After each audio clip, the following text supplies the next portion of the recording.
Hi folks, John from Camp Vineyard here, and I'm going to give you a quick video tutorial of our new registration system this year. So when you click register for your site, you'll be taken to this screen where you can select the sessions that we're going to be using this year. You can see we have ones for volunteers, for junior campers, and senior campers. Each one of these broken out by individual groups and tracks for both junior and senior campers. So before you start this process, it may be faster to go ahead and sort those printed registration forms into junior camper individual, junior camper tracks, senior camper individual, and senior camper tracks. And of course, the adult forms would be going in their own pile anyway. So for this illustration, we're going to start with a junior camper that's doing individual groups, a senior camper doing tracks, and one adult volunteer. Now, if you want to go ahead and add a whole bunch of quantities of these, if you know exactly how many you have, you can go ahead and do that at this screen. It'll save you a little bit of time on the back end. We can go ahead and click continue. And we'll be taken to this screen where we can put in our email address. Now, I want you to go ahead and put in the email address of the group's leader, the person that you want to get all the registration emails, because they will get most of them, with the exception of emails sent to the other adults that are coming in your group. So for our example, it's going to be tim@testington.com. If that's a real email address, I apologize, Tim. Then we start to enter information for each of the participants that we picked on the preceding screen. So I'm going to speed through this a little bit, and you can kind of see how the process works.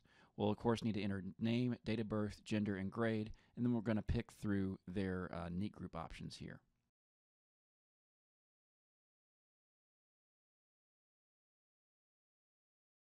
Now, if you're the person's parent or legal guardian, you're totally okay to go ahead and tick this box. If you're processing registrations on behalf of your group, however, we ask that you only tick this box if you've received a registration form and a release form from the parent of the camper. Next, we're going to select juniors' neat groups.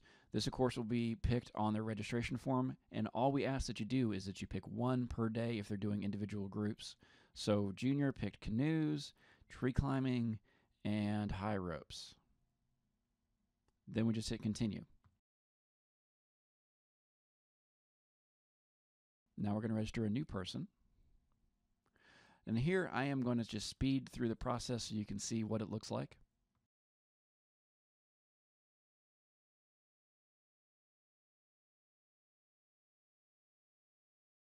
And again for the adult volunteer.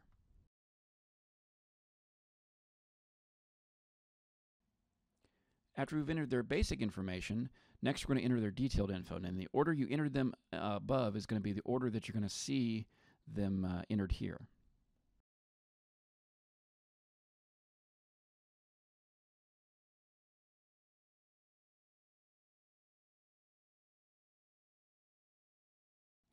One thing to note with the next camper here is that it autofills the address based on the previous registration. So you may want to look out for that and be sure that you keep your addresses correct.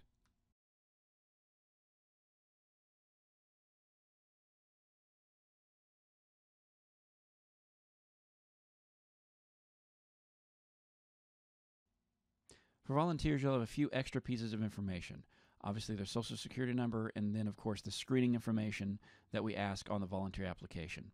So we do want to be sure that if you are entering this on someone else's behalf, that you have a printed and signed volunteer application and PMM disclosure and authorization form. That's the background check form. Please, please, please have those, because you are going to legally certify in this process that you have those in your hand as you're filling this out. Once all that's done, you give your electronic signature, put a date on it, and then we'll move on to the next step.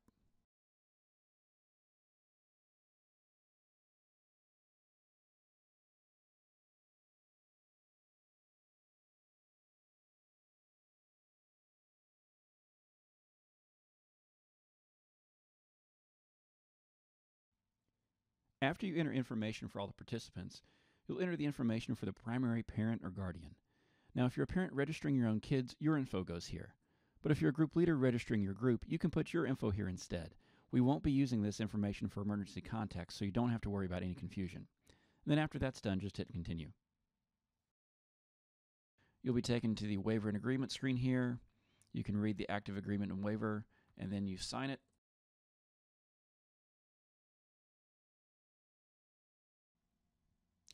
Then you're taken to the checkout screen.